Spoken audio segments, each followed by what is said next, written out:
Welcome back to the Stephen Knight Show. I want to remind you all over social media, Facebook, X, Blue Sky, and of course our YouTube channel, The Stephen Knight Show. Please subscribe. We appreciate you. All right, well, R. Kelly's attorney, Bo Brindley, says that the singer is being punished with inhumane treatment at a North Carolina prison after officials allegedly solicited an inmate to kill him. Brindley filed a motion claiming that Kelly was placed in solitary confinement where he had spiders crawling all over him and has been unable to eat. His attorney said that spiders are crawling over him while he sleeps. This isn't protection, it's punishment for pursuing this. So he remains in solitary. He has not eaten in 3 days because he has been only offered food that's coming directly from the chow halls that is prepared by the inmates, which he was warned not to eat by one of the officials at the prison who left anonymous for him for his own security. Brindley says Kelly is emotionally distraught and desperate for help. Uh, he was he said he's very emotional. He's very upset on how he's being treated and conditions he's having to live in. He's begged me to find a way to help him because this isn't right, and I'm going to do everything in my power to do it. Now, Kelly's team is now actively seeking a pardon from Donald Trump, and Brindley says he has actually spoken to the current administration in hopes of finally speaking to the president directly. What do you think, Chief Gabe? Do you think he'll get pardoned by Trump? And do you think that he's being treated inhumanely, or is this just a ploy to get out? Well, since we're living in the upside down, yeah, and then he will use that to garner black people that he's a good guy and for R. Kelly to probably campaign for him and do some singing for him at events and stuff because we're living in the upside down. Um, there's another line of thinking that I'm on, and I can't say too much because it may get us in trouble. But I do think one person in jail is connected to the next person in jail, which is connected to a person that's dead, which is connected to a person that lives in a house, if you can follow me. Mm. I think it's all connected, but that's just my thought. Hi, Adam. What are your thoughts? Yeah, to the question of if he'll get a pardon, I guess it just depends on how much, yeah, he knows or how much he donates to Right. the administration. But I could see a world, like Chico said, we're in the upside down where that does happen. As for the treatment, I don't know too much of the details. Reading the statement, it sounds like so his lawyer said that officials are allegedly solicited an inmate to kill him, but Right. then another official at the prison warned him not to eat anything because the inmate is trying to kill him. So are these officials like are they conflicting officials? I know there's multiple, but there's a lot of confusion in the story, I guess I should say. So I don't know this situation. I don't know the situations there, but I do think there's probably a likelihood there's a pardon somewhere down the line. Well, Trump did say that he is going to review the facts if Diddy's arrested, review the facts because and see. He said I think everyone should be treated fairly. So R. Kelly, that's why I guess he's going after that pardon. All right. Well, there was an assassination over the weekend, Minnesota. The Department of Justice is hitting Vance Bolter, that's the assailant, with an array of federal charges for the brutal killing of the Minnesota state representative and her husband this past Saturday, as stated by the acting U.S. attorney. Political assassinations are rare. They strike at the very core of our democracy, Joe Thompson said during a news conference. But the details of Boer's crimes are even worse. They're truly chilling. It is no exaggeration to say that his crimes are the stuff of nightmares. Now, both reportedly hit up the homes of four state representatives with deadly agenda, according to Thompson. He stalked the victims like prey. He's currently locked up in federal custody and more federal charges to come. Now, he actually had been planning this for a while. He had a list of people, including Tim Walz, that he wanted to attack. There was also an abortion clinic. And they said that they interviewed his best friend that he's known since fourth grade. I think this man is 57. And he said that he was a Trump supporter and he did vote for Trump. the MAGA saying that of course, he was a Democrat and that he was paid by Tim Walz. But anyway, he went to the home dressed as a police officer with a mask on and act like he was a police officer. He ended up, killing the one representative and his wife and the dog. And he shot at another couple, but they both survived. Um, it's just it speaks to where we are in this country, where we are in this country with such a big divide. But Adam, when you heard this story, what were you thinking? Ooh, this is a tough one. Like, yeah, I mean, this is not the state of the world we want to be in, not the state Right. of the country either, but it's wild. This is yeah. We got to be vigilant, I guess. But yeah, it's really heartbreaking to hear that this is happening Mm, and it might happen. Who knows? yeah. Yeah. I hope this is just a one-off case and maybe not a something that will become a recurring theme. Hmm. And he also was some kind of a pastor too, Chike. I saw a clip today where he was preaching, I think, in Africa, and he was speaking to Mhm. the LGBTQ community in Africa.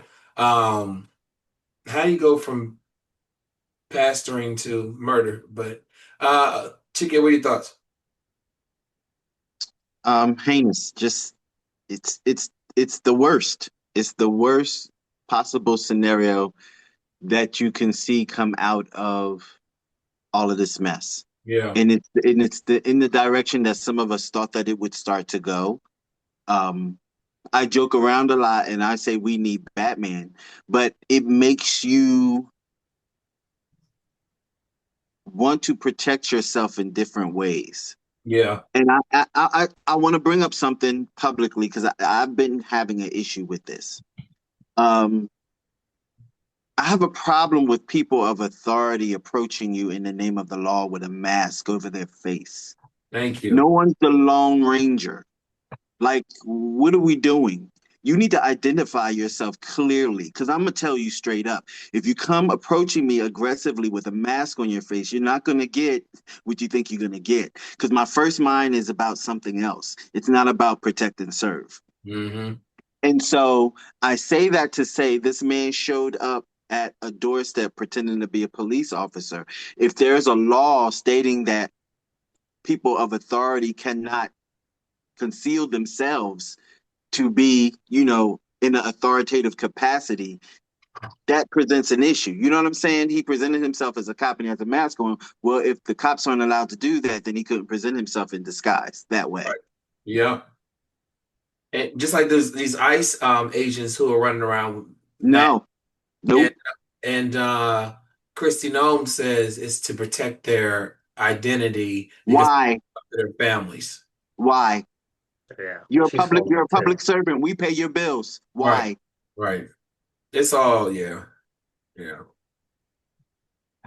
We're living some crazy times.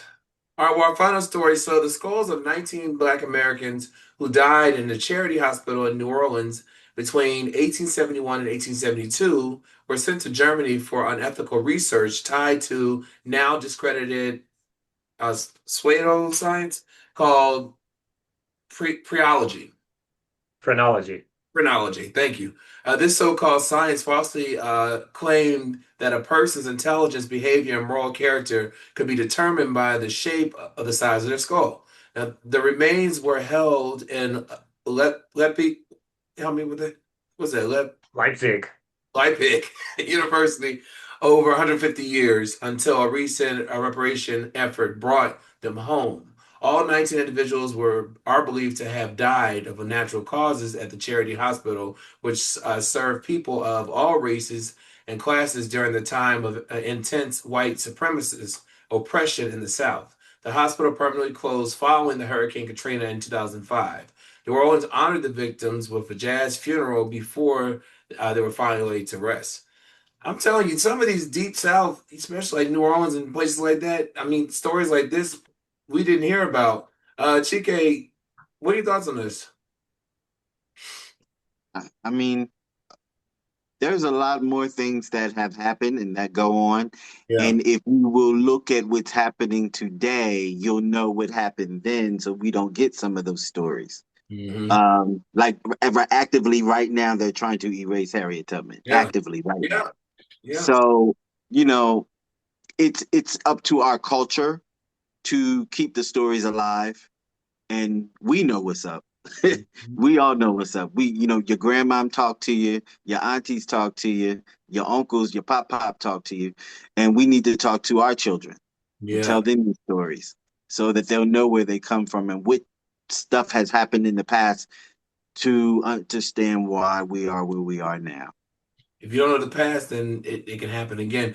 But there was a thing going around on TikTok, and I saw black people saying that Harry Tubman was not a real character, not a real person. Yeah, that's sad. That's real sad. Yeah. Adam, what are your thoughts on this? Yeah, first of all, don't believe anything on TikTok. I mean, most of it's just garbage. But yeah, I think Chica's right. Like, I think it's good that we remember these. I'm glad New Orleans did the jazz funeral. There's a lot of unknown things we still don't know about that happened. Right. Again, as Chica said, and so just help remember those and create memories. And for example, NIH has a garden dedicated to the Tuskegee Airmen. Yeah. Uh, and so, yeah, I think you need those constant reminders and you need to help call these things out and remember our history. Right. You said, if we don't learn it, we might repeat it. Sadly, I think we've learned history And we're in, repeating the it. past 100 years, and it still looks like we're almost repeating it. So that's not always the case, but let's hope we keep these memorials here and we make the remembrances and remember what happened to the people in the past. Absolutely. Well, listen, before we go, Adam, you have a new podcast or on TikTok. Tell us about it.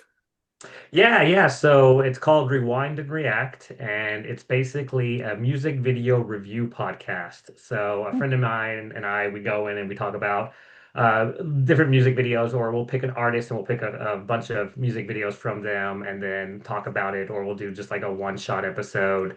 But it's really cool. It goes into like what happened in the video, what we liked about it, the director, things like that. We've done great episodes. We've covered Smashing Pumpkins, Outkast. We just released an individual episode, California Love by Tupac and Dr. Dre. Hmm. I don't know if either of you remember that video. Yeah. What a fun video. That was a cool one just to talk about and like go into and Mad Max yeah. Beyond Thunderdome. That's what it reminded me of.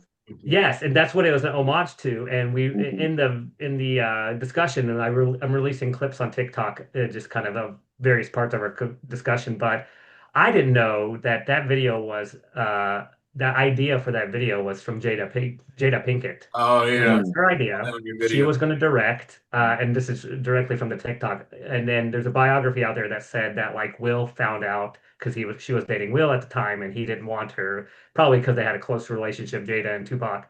And so she didn't do it. And Hype Williams, who's done a million great videos, did it instead. But it's like, what a cool like thing that you grew up, or we did at least, grew up Right. watching that video all the time and just Mhm. like learning those little fun things. So anyway, if you want to check it out, Rewind and React, we're on TikTok, we're on Spotify, we're on YouTube, we're on Apple Music, we're on all of them.